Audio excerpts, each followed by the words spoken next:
Water மட்டும் வரும். இது வந்து பார்த்தீங்கன்னா ஏர். தெரியுங்களா? பார்த்துக்கலாம். வாட்டரும் ஏரும் கலந்து போகிறதுனால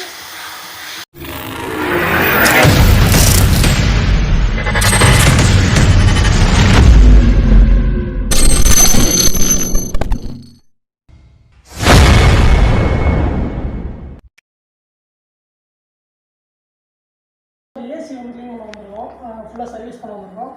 டஸ்ட்டு வந்து பார்த்திங்க அப்படின்னா ஃபுல்லாக அதிகமாக இருக்கிறதுனால இது ப்ரீவியஸ் சிரஞ்சுன்னு சொல்லுவாங்க. இதில் வந்து பார்த்திங்க அப்படின்னா ஃபஸ்ட்டு ஒன்று அடிச்சிங்கன்னா வந்து ஏர் வரும், ஏர். இன்னொன்று அடிச்சிங்க அப்படின்னா வாட்டர் வந்து வரும். ஸோ வந்து நம்ம ஏசி க்ளீன் பண்ணுறதுக்கு இந்த மெத்தட் தான் பண்ணி வச்சுக்கலாம்.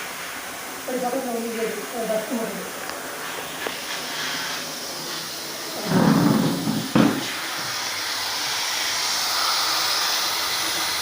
வாட்டரும் ஏரும் கலந்து போகிறதுனால உங்களுக்கு வந்து டஸ்ட்டு ஃபுல்லாக வந்து வெளியே வந்துடும்.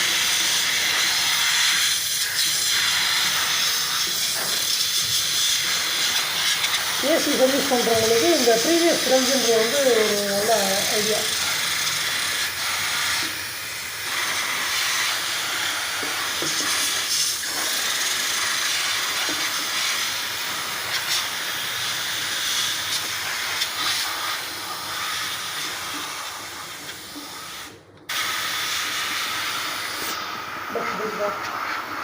கொஞ்சம் ஓவராக வந்து கம்ப்ரஸர் க்ளீன் பண்ணுறதுக்கு, உள்ளே இருக்க ப்ளோயர் க்ளீன் பண்ணுறதுக்கு இந்த மெத்தட் வந்து இருந்துச்சு அப்படின்னா நீங்கள் வந்து கம்ப்ரஸர் வந்து ரிமூவ் பண்ண தேவையில்லை. நீங்கள் ப்ளோயரை க்ளீன் பண்ணுறதுக்கு இந்த ஒரு மெத்தடே வந்து உங்களுக்கு கரெக்டாக இருக்கும்.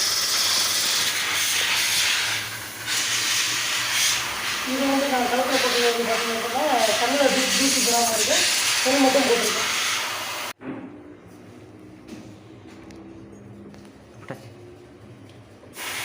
தண்ணி வெளில ஒரு ஏர் மட்டும் தான் வருது. உங்களுக்கு பார்த்தீங்கன்னா தெரியும், ஏர் ஃப்ளோ பண்ணுறதில்ல. இது வந்து ஒரு டஸ்ட்டு ஏர் வரும், தண்ணி இதில் கலந்து வர்றப்போ உங்களுக்கு வந்து க்ளீன் பண்ணுறதுக்கு வந்து வசதியாக இருக்கும். ஏசி க்ளீன் பண்ணுறதுக்கு இது ஒரு அருமையான ஐடியா.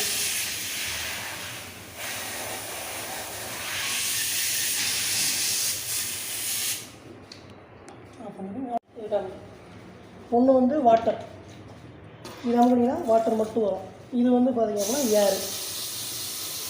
தெரியுங்களா? பார்த்துக்கலாம். அப்புறம் வந்து எடுக்கலாம்.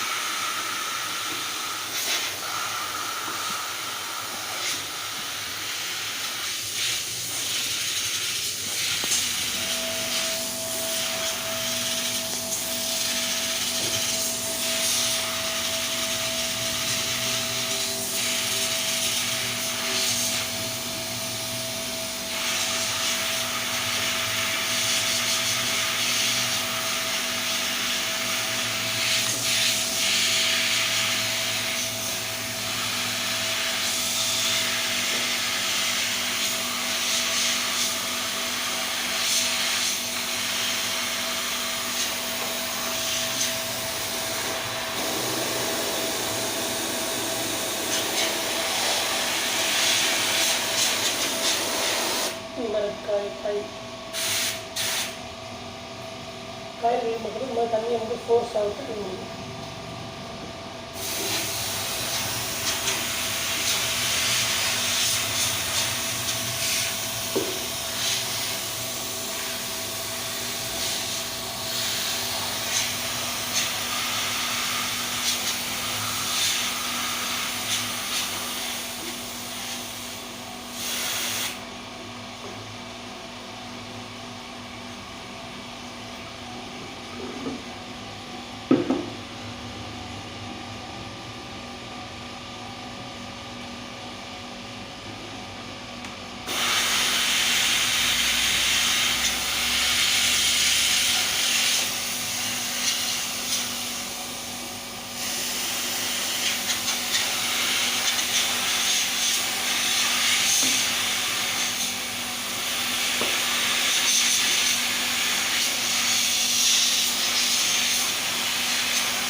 கீழே உள்ள